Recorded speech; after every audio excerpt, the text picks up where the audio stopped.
মানুষের আকর্ষণ তৈরি হয় চারভাবে: শরীর, চেহারা, যোগ্যতা আর মন দিয়ে। যে আকর্ষণ শরীর বা যৌনতা থেকে তৈরি হয় তার স্থায়িত্ব সবচেয়ে কম।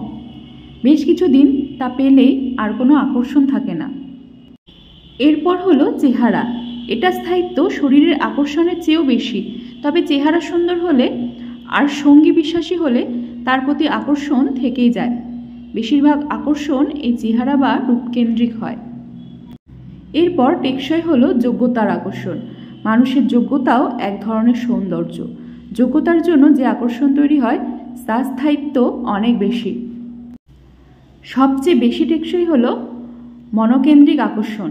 কিন্তু মনের আকর্ষণ সহজে তৈরি হয় না।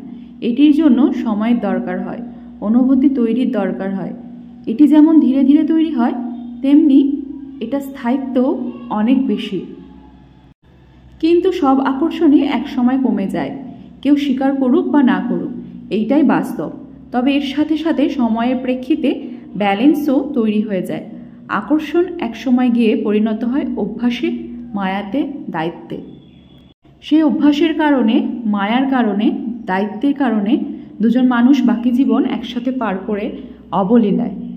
এই আকর্ষণ, অভ্যাস, মায়া, দায়িত্ব সবগুলো মিলেই একসাথে তৈরি হয় প্রকৃত ভালোবাসা।